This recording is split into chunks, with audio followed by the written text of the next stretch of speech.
Under the burning sun of New Mexico, the desert stretched endless, silent, and merciless. Heat shimmered on the horizon like a veil of fire, and dust rose with each steady step of James Carver's horse. He was a man accustomed to solitude, a rancher who had long ago learned that the land gave nothing freely. His days passed in quiet rhythm, leather creaking, wind whispering, hawks circling above. Silence was his only companion, and he had made peace with it. But that day, the silence broke. At first, it was faint, so faint he thought it might be the wind sighing through the cottonwoods. A whimper, fragile and sharp, like a breath that had forgotten how to breathe. James froze in his saddle, heart tightening. He listened. It came again, weaker this time, but real. Not the cry of an animal, not the call of a bird. It was human. It dismounted quickly, boots crunching against dry earth, his hand instinctively brushing the knife at his belt. The sound led him through a stand of twisted junipers until the trees opened into a clearing, and there, beneath the oldest cottonwood, he saw her, a girl. Her wrists were bound above her head, skin torn raw by rope. Her body hung limp, her feet scraping the dirt, but not strong enough to hold her. Her long dark hair was matted with sweat and blood. Her chest rose shallow, uneven, but she was alive. Above her, nailed to the tree, a crude wooden sign swayed in the hot breeze. Its words were scrawled in angry red white man. Don't forgive.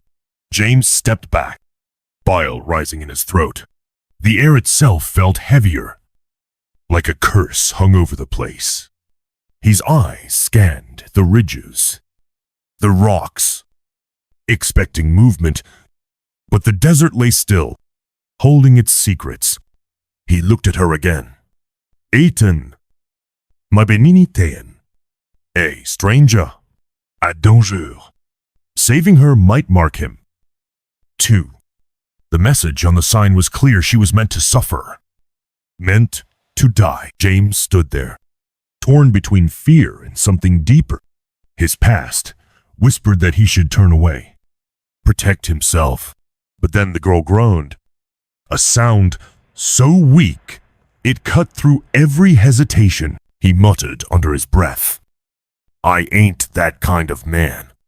And with one firm stroke of his knife, the rope gave way.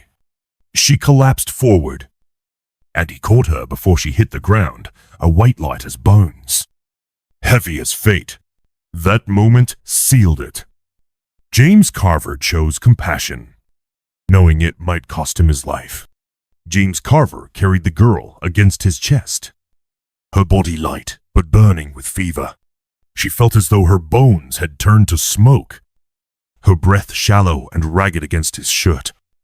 His horse shifted under the weight of 2, but James steadied them both and rode hard across the open stretch of desert. Every hoofbeat echoed like a drum in his chest, a reminder that this choice, this girl, could cost him more than his own blood. By the time he reached his ranch, the sun was low, throwing long shadows across the sagging barn and the one-room house he had built with his own hand. It wasn't much. A roof patched with tin, a windmill that groaned when the wind pushed too hard.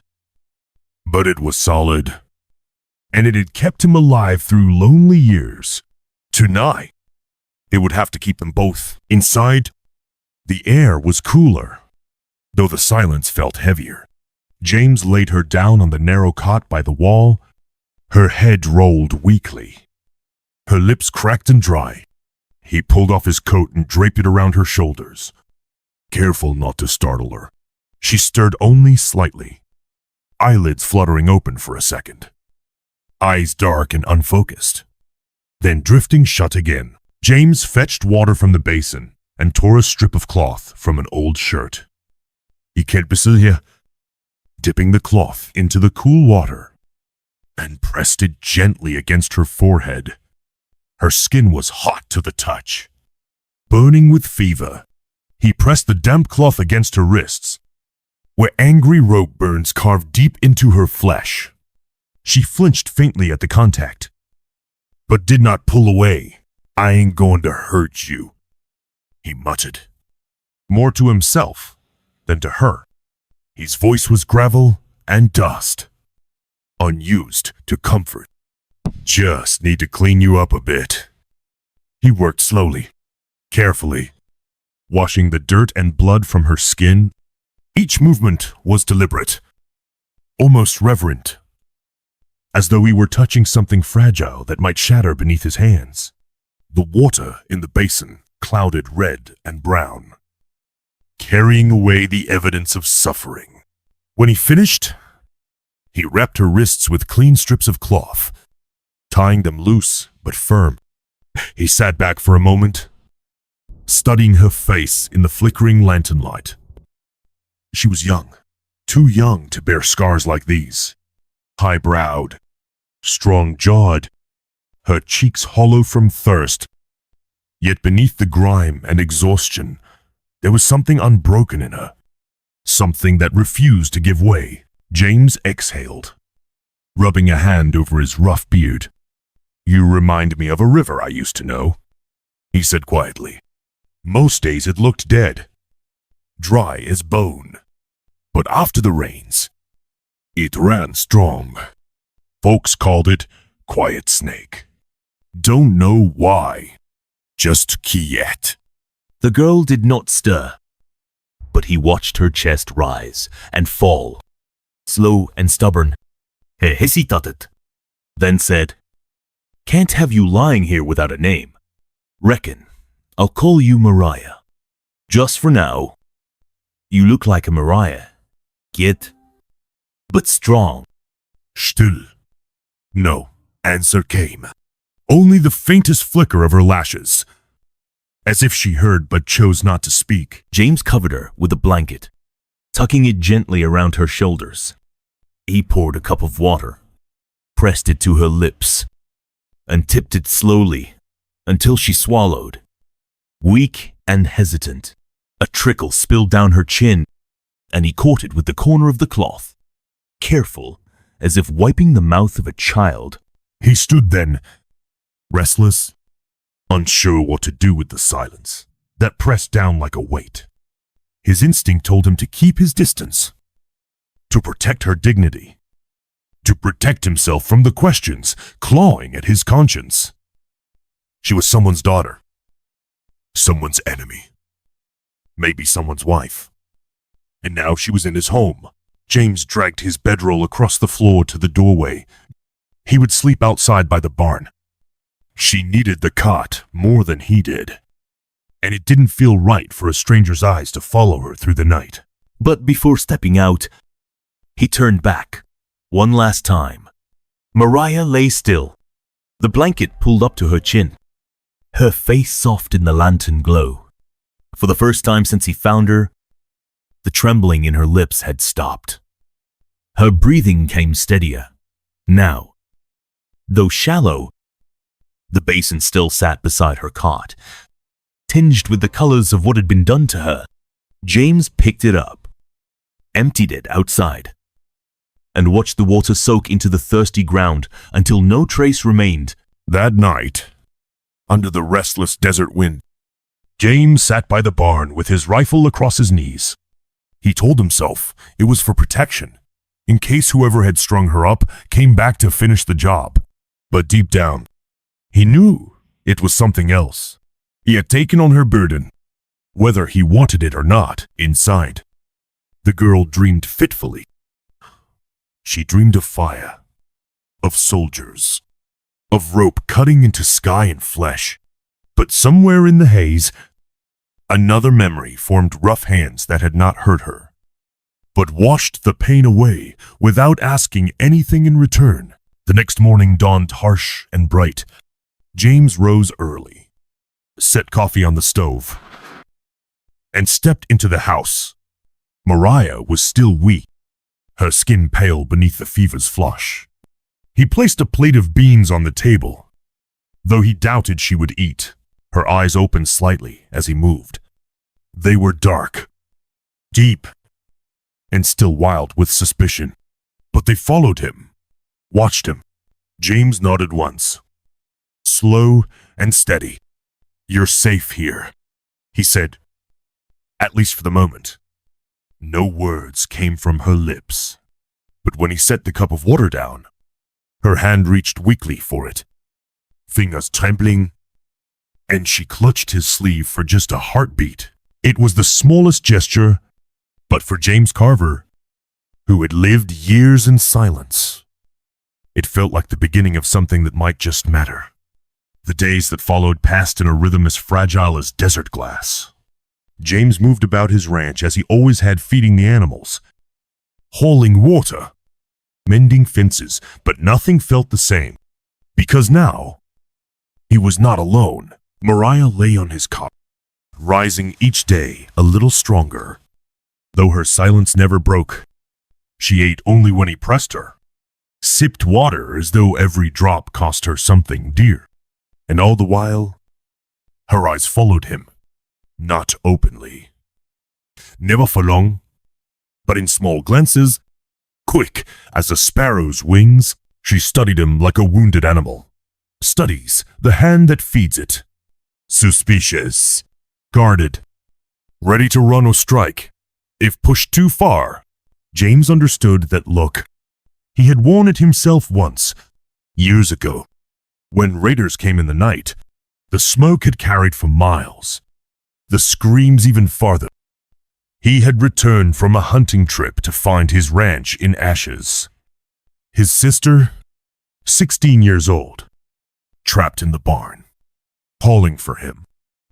He had stood outside with his rifle, heart pounding, fear louder than love. By the time help came, her voice was gone, and so was she. He buried her beneath the cottonwoods and never spoke her name again. But now, every time he looked at the girl in his house, the one he called Mariah, the memory stirred. Guilt rose like a tide. He could not stop. He had failed once. Perhaps saving her was the only chance he had left to make something right. At night, he sat on the porch with his rifle across his knees. The desert was never truly quiet. Coyotes yipped, wind whispered through the grass, and owls called from far-off ridges. But James listened for something else. The heavy tread of boots, the ring of horseshoes, the sound of men who might come looking for what he had taken. More than once, he caught himself rising to his feet, scanning the horizon where the stars met the land. Every shadow seemed sharper. Every gust of wind felt like a warning. He could still see the sign in his mind, red letters slashed across rough wood. "White man, don't forgive." Whoever had left her hanging beneath that tree wasn't finished. Not yet. Inside the house, Maria rarely slept deeply. He could hear her pacing at times, her bare feet soft on the wooden floor. She moved in circles, restless, as if testing whether the walls could truly keep her safe. Their silence grew heavier with each day. Not a wall between them, but something stranger. A rope stretched, taut, humming with a sound neither dared acknowledge. It wasn't friendship. It wasn't trust. It was something else. Something that lived in the space between their words. One evening, James lit the lantern low and set a bowl of beans on the table. He ate slow, watching her across the room. She sat against the wall, knees pulled to her chest, blanket draped over her shoulders. She didn't eat, only stared, her dark eyes unblinking in the half light. "Finally," he said, "you don't have to be afraid." Her gaze sharpened, as if measuring whether the words could be believed, but she said nothing. James pushed the bowl a little closer to her side of the table. "I lost family once. Raiders burned my home, took everything I had." His voice was low, rough with memory. Thought I could live without people. Just me and the land. But then I found you. For the first time, her eyes met his full-on. Not a glance. Not a flicker. But steady and unyielding. It was not the look of a helpless girl. It was the look of someone who had seen fire and lived to tell of it. Even if she had no words left, James swallowed hard, breaking the stare. I don't know your story, Mariah. Maybe someday you'll tell me. Until then, I'll keep watch. That night, he stayed on the porch long after the lantern went out. The rifle lay heavy in his hands, the stars cold above. Every so often, he thought he heard movement in the distance, boots on gravel, metal against leather. But nothing came. Only the wind, rushing through the grass like whispers he could not answer. Inside, Mariah curled beneath the blanket, her eyes still open in the dark. She could feel his presence just beyond the door, steady, silent, like a wall between her and the world. She didn't trust him. Not yet. But for the first time since the rope cut into her wrists, she allowed herself to close her eyes and let sleep take her. For James Carver, the silence of his ranch had changed. It was no longer the silence of loneliness. It was the silence of something waiting fragile, dangerous, and alive. By the third morning, the desert air carried a new weight. The kind James Carver knew well, a stillness before storms. A silence before boots crested the horizon. He rose early, fed the mule, checked the fence lines, but his gut was already tight. It was near midday when the rider came. Dust rose behind a chestnut horse as it cut across the flats. Moving fast and certain, James leaned on the porch rail, rifle propped against the post, his hand resting near the knife at his belt. The man wore blue and gold, the colors of the U.S.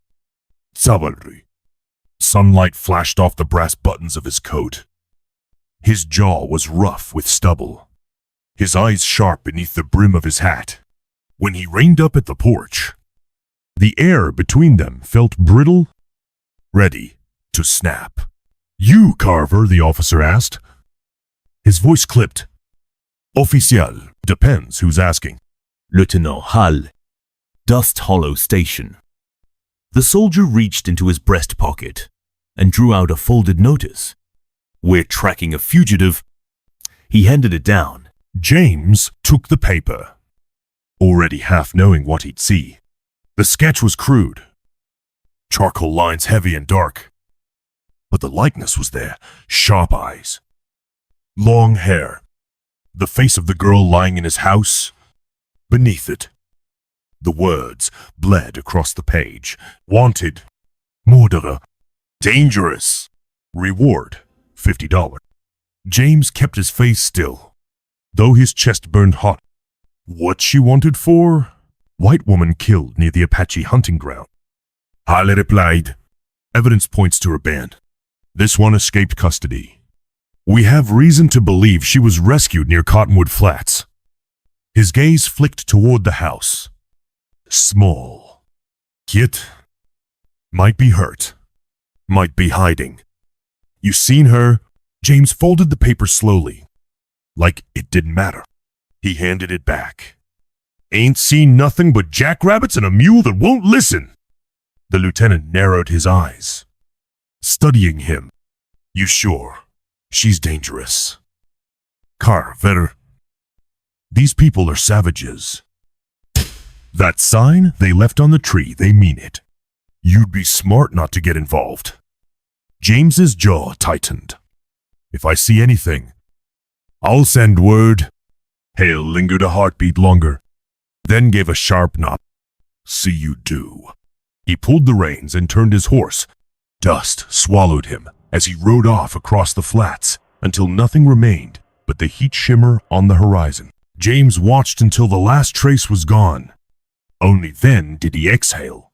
His hand brushed the sweat at his brow. Though the sun wasn't to blame, inside the house, the silence shifted. Mariah was standing by the window, hidden behind the curtain. She had heard every word. Her eyes met his when he entered dark. Unblinking, sharp as a blade, suspicion flickered there. Confusion, too, but mostly something harder to name. They came looking, James said, setting his hat on the table. Showed me a paper. Said you were wanted. She said nothing, only pulled the blanket tighter around her shoulders. I told them no. His voice was low, steady. Told them I hadn't seen a soul. Her eyes narrowed, studying him as though he were another enemy in disguise. I don't know what you did, he continued. And maybe someday you'll tell me. But out here, a man makes choices. Imadamina. He turned to the stove, stirred the pot of beans he'd already made hours before. His back was to her, but he heard the smallest shift, the faintest sound of breath caught in her chest.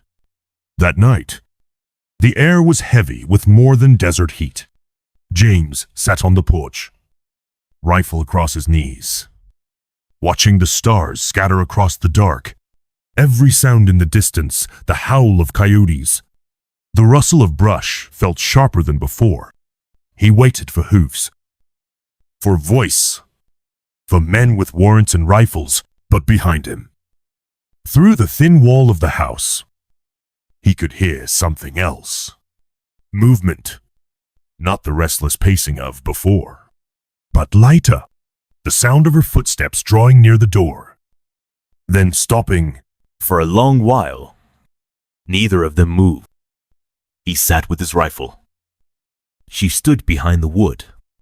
Silence pressed between them like a held breath. At last, her voice came, barely more than a whisper. Why? James turned his head slightly, though he didn't rise. 'Cause I reckon not all signs tell the truth. And because a man's got to live with himself at the end of the day? The silence stretched again. But this time, it was different. No longer a wall, but a bridge, fragile as new glass. Inside, she returned to the cot. For the first time, she pulled the blanket around herself, not like a shield, but like a shelter. And for James Carver, sitting under the desert stars, the burden of silence no longer felt like loneliness. It felt like the beginning of trust. The afternoon sun sank low, dragging long shadows across the yard. The wind had gone still, leaving the world too quiet, as though the desert itself was holding its breath. James sat on the porch, sharpening his knife, each stroke against the stone steady and deliberate. The sound carried in the silence, faint as a heartbeat. Then he heard something else, the soft crunch of bare feet on gravel. He lifted his head. Mariah was outside. It was the first time she had stepped beyond the door since he brought her here. The woven blanket hung from her shoulders, trailing the dust. Her steps were slow, uneven, but certain. She walked toward the open patch of earth near the barn, a place swept clean by the wind. James set his knife aside and rose.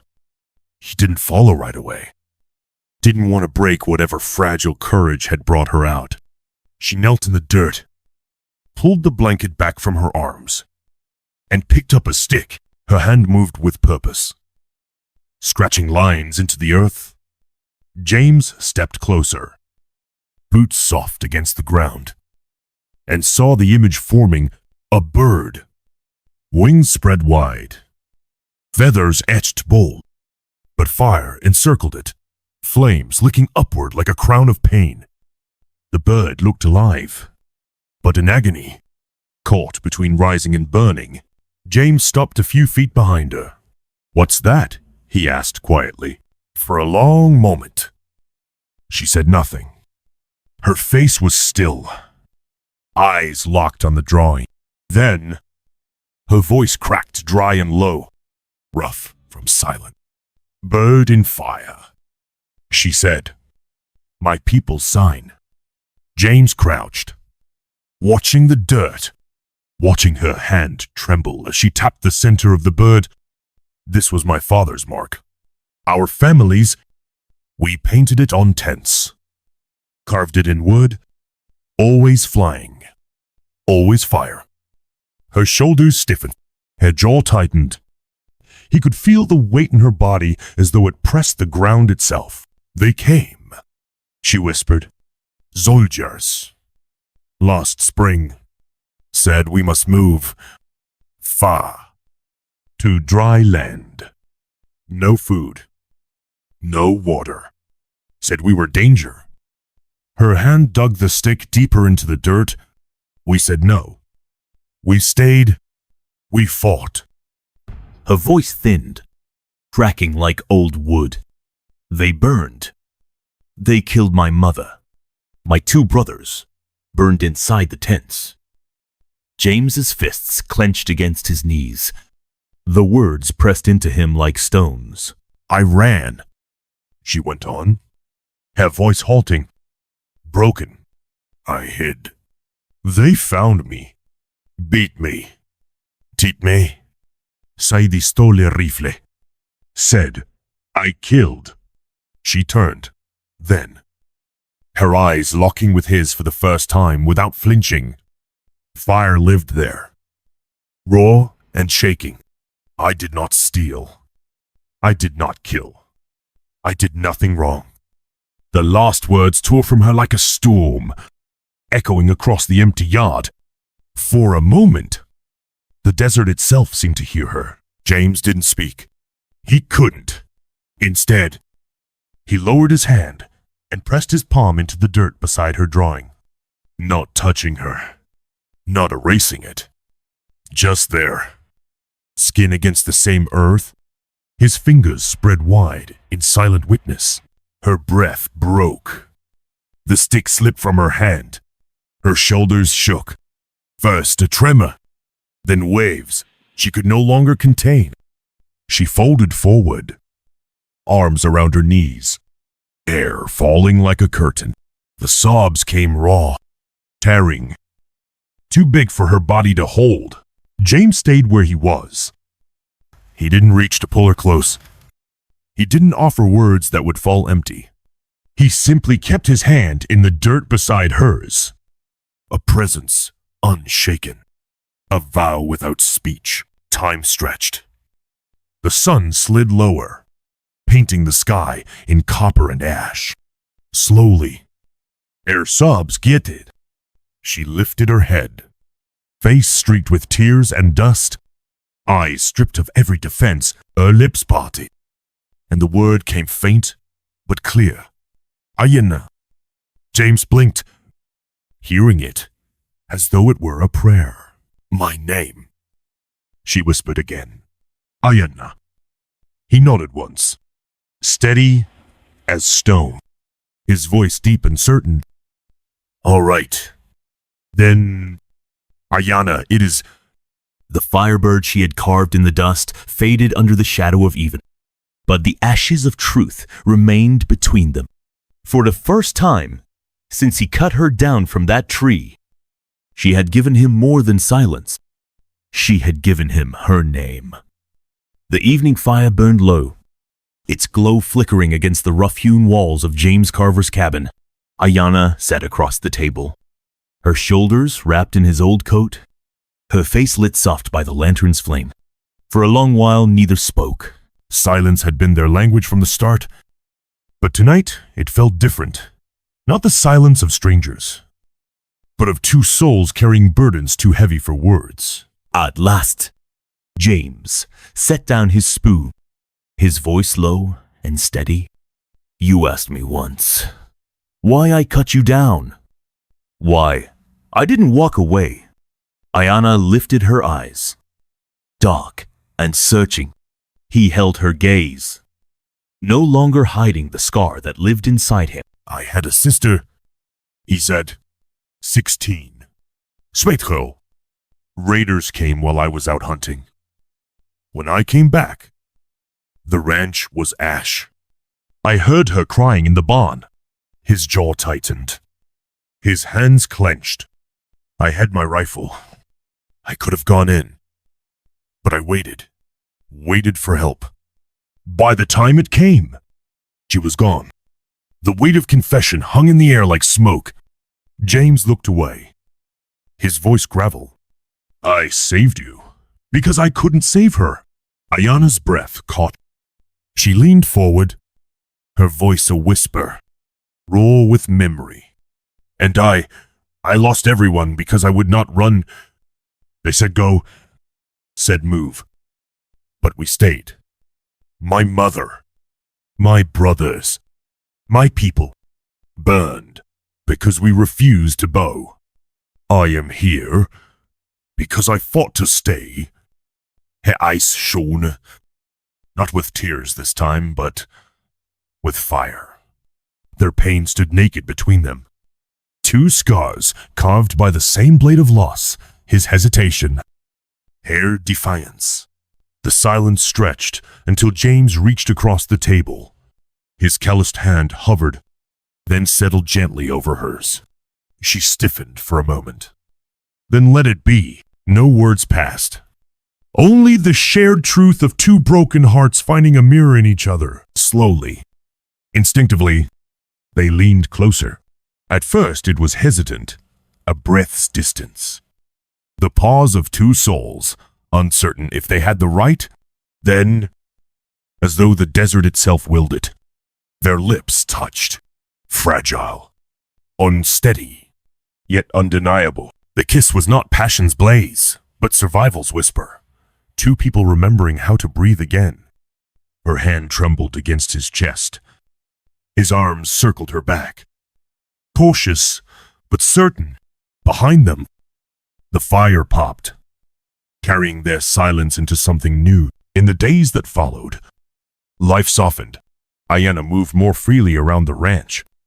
She swept the floor, fed the chickens, even teased the mule when it refused to eat. Once, when James cursed the animal under his breath, she laughed a small, soothing sound, as if it surprised her own mouth. He turned toward her, and for the first time since his sister's death, hope sparked in his chest. But the desert is never soft for long. Word travels faster than the wind. Rumor spread of a fugitive girl, of a rancher seen riding near the Cottonwood Flats. By the week's end, riders appeared on the horizon. 3 men, canvas, coats, and rifles across their backs. The one in front wore a tin badge that gleamed in the sun, more self-appointed than earned. Sheriff Prescott. They dismounted, slow, eyes sharp, voices harder than their words. Wert. The sheriff called, spitting into the dust. Heard tell you're harboring someone who don't belong. Apache girl. Dangerous. $50 cash if we find her. James stood steady. Voice calm. You hear a lot of things. Joe, don't make them true. The sheriff narrowed his eyes. We aim to check inside. James's hand rested near his belt. Ain't no one here but me. Ghosts and goats. For a long, sharp moment, no one breathed. Then Prescott gave a tight nod. If you're lying, you'll burn with her. He swung back into his saddle, and the 3 rode off in a haze of dust. James stayed on the porch until they vanished from sight. Only then did he feel the sweat cold on his back. Inside, Ayana had not moved, her body tense behind the curtain. That night, James went to the fire pit behind the barn. In his hands, he held the crude wooden sign, the one he had torn from the tree when he cut her down. Its words still clung. Faded but hateful white man. Don't forgive. He stared at it for a long time, then laid it among the kindling. No speech, no ceremony, just a single match. Flames licked upward, orange and gold, devouring the words. The wood cracked as if resisting, then curled inward until nothing but embers remained. Ayana stepped beside him, her presence quiet but certain. She wore his coat, sleeves rolled, eyes reflecting the firelight. She said nothing, only stood close enough that her shoulder touched his. When the flames sank low, she whispered, "Thank you." The word was small, but it carried the weight of something sacred. James looked down at her, his heart heavy and alive all at once. The fire burned out. The ashes cooled. Hate had been consumed. And in its place, something else had begun. The stillness of the desert did not lack. Smoke on the horizon. Whispers in town. The cold stares of passing men, all signs pointed the same way. Time was running out. James packed in silence, his movements steady but heavy. He filled the saddlebags with jerky, dry biscuits, a canteen of water, and little else. The ranch he had built with his hands would be left behind, abandoned to dust and memory. Ayana stood by the fence line, her dark hair braided back, his coat draped around her shoulders. Her face was calm, but her eyes held questions he could not answer. "We have to go," James said, pulling the final strap tight. "South, past the border. Some say your people still live free in the Sierra Madre. If you ride hard, we might make it." Ayana stepped closer. Her hand found his, small and firm, her voice low but certain. "I will follow." That night, they left beneath the cover of stars. The moon painted the ridges in silver, their horses carrying them across the open flats, hooves muffled in the dust. The desert stretched endless around them, vast and silent. Only the sound of leather creaking and their breath breaking the night. For the first time, James felt something close to peace. Beside him, Ayana rode steady, her figure outlined against the moonlight. They didn't speak. They didn't need to. But peace on the frontier never lasted. The crack of a rifle split the night. Echoes rolled across the flats like thunder. James felt the punch in his side before he heard his own cry. He lurched in the saddle, then tumbled hard into the dirt. Ayana's scream tore through the darkness. She leapt from her horse, stumbling to his side. Blood was already seeping through his shirt, dark and hot. "Keep going," he rasped, clutching at his wound. "Don't stop." "No," she said fiercely, her arms sliding beneath him. "I will not leave you." Another shot rang out, sparking against the rocks. From the ridge, shadows moved riders. "Reflorest," James gritted his teeth, forcing his body upright. "We have to move now." Ayana pulled his arm over her shoulder, bearing his weight, though it nearly crushed her. Step by step, they staggered forward, bullets slicing the air, dust rising with every stumble. His boots dragged furrows in the earth. But still, he pushed. Still, she carried ahead. The land narrowed into a jagged cut between two cliffs. A hilnpes, half swallowed by shadow. With one last surge of strength, they slipped into its cover. The gunfire faded, riders' shouts echoing behind them, but not daring to follow into the rocks. Inside the narrow pass, the world grew silent again. James collapsed against the stone, his chest heaving, blood dripping onto the dust, his vision blurred. But even through the haze, he saw her face fierce, unyielding, lit with something stronger than fear. "You said you wanted to be my wife," he murmured, voice rugged. Ayana cupped his face, her hands shaking but steady enough. "I meant it," His lips curved faintly. Even through the pain. Then we better live through this. She pressed her forehead against his, breath hot and desperate, and in that moment, in the shadow of the pass, they were bound by more than survival. Blood and dust had sealed their vow. The river's voice was softer than the desert wind. It carried through the stitched seams of the lodge, whispering against the pine walls as though promising that storms had passed. Days had gone by since the gunfire. Since blood stained the rocks of the hidden pass, James Carver lay propped on folded blankets, his breath slow but steady. The fever had broken, leaving him pale but alive. Beside him, Ayana sat with a basin of cool water, her hand moving gently across his brow. Every touch was deliberate. Not desperate now, but calm, the kind of touch that said she had chosen to stay. His eyes opened, heavy-lidded but clear enough to see her face. The corners of his mouth curved faintly. "You always this bossy with your patience?" he asked. His voice roughened by pain but warmed by something more. Her lips twitched, almost a smile. "Only the ones too stubborn to die." He chuckled, then winced as the stitches in his side pulled. She hushed him softly, pressing her palm against his chest to steady him. Silence lingered between them, not empty, but full. Then James's voice dropped, softer. "Now, tell me something true."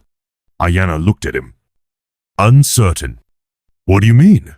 "Your name," he whispered. "The real one."